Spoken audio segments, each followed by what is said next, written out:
संपूर्ण भारत न्यूज़ में आपका स्वागत है। मैं हूं मानस द्विवेदी और आप देख रहे हैं संपूर्ण भारत न्यूज़। आजकल आए दिन खबर मिल रही है कि दिल्ली में किसान जो है वो धरना दे रहे हैं और ये इतना बड़ा मुद्दा हो गया है कि लगातार केंद्र सरकार और किसानों के बीच में बातचीत हो रही है, फिर भी अभी तक उसकी कोई भी हल नहीं निकल सका है। इस वक्त मेरे साथ कांग्रेस के वरिष्ठ नेता और राष्ट्रीय प्रवक्ता श्री प्रेमचंद्र मिश्रा जी हैं। आइए उनसे बात करते हैं। सर, ये किसानों के मुद्दे को लेकर आप क्या कहना चाहेंगे? देखिए, एक बहुत ही जेन्युइन मुद्दा है जी। पूरे देश के किसानों को चिंता हो गई है। जो 3 काले कानून मोदी सरकार ने पिछले लोकसभा सत्र में लाए, जी।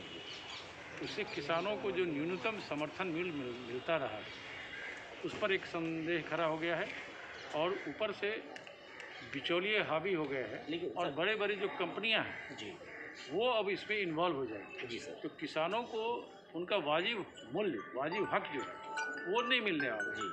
तो ये स्वाभाविक चिंता का विषय और उनकी मांगे सही हैं। जी। तो अगर वो धरना प्रदर्शन कर रहे हैं और पूरे दिल्ली को उन्होंने लाखों की संख्या में घेर लिया, जी। फिर भी मोदी सरकार बातचीत करके हल निकालने के बजाय आरोप लगा रहे हैं। आज ही सुशील मोदी का बयान अभी आया है। जी। सुशील मोदी ने कहा कि इनको विदेश से फंड हो रहा है इस आंदोलन को।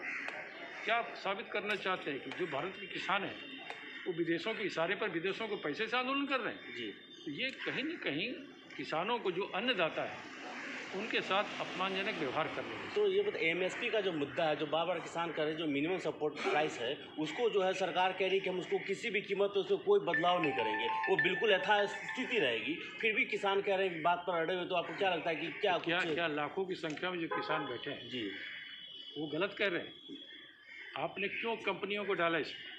आप क्यों भारत के किसानों को अब कह रहे हैं कि तुम मार्केट में बेचने के बजाय या सरकार के हाथ में बेचने के बजाय प्राइवेट कंपनियों को भी धान बेच दो या अपना उपज बेच दो? क्यों? जो सिस्टम चला रहा था, एमएसपी मिलता था किसानों को। अब मैं बिहार का एग्जांपल आपको देता हूँ।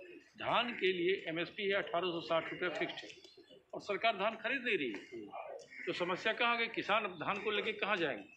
तो औने पौने दाम में उनको बेचना पड़ता है। अब रबी का फसल आए, तो जब धान नहीं बिकेगा तो किसान रबी का फसल कैसे लगाएगा? जी, जी। तो यह कहीं ना कहीं किसानों के ऊपर एक चोट है और किसान विरोधी नरेंद्र मोदी की सरकार है।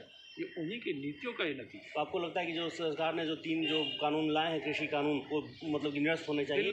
बिल्कुल वापस होने चाहिए। उस कानून की कोई आवश्यकता नहीं था। किसान पहले से खुशहाल थे, उन्हें समर्थन मूल्य मिल जाता था, वो अपने उत्पादन को बेच पाते थे और वहाँ समस्या खड़ी हुई। जी, यह नरेंद्र मोदी के द्वारा भारतीय किसानों के ऊपर कहीं न कहीं से पूंजीपतियों को बैठाने का और पूंजीपतियों के कंट्रोल में भारत की कृषि को लाने की एक साजिश है, जिसके चलते कानून बना। जी।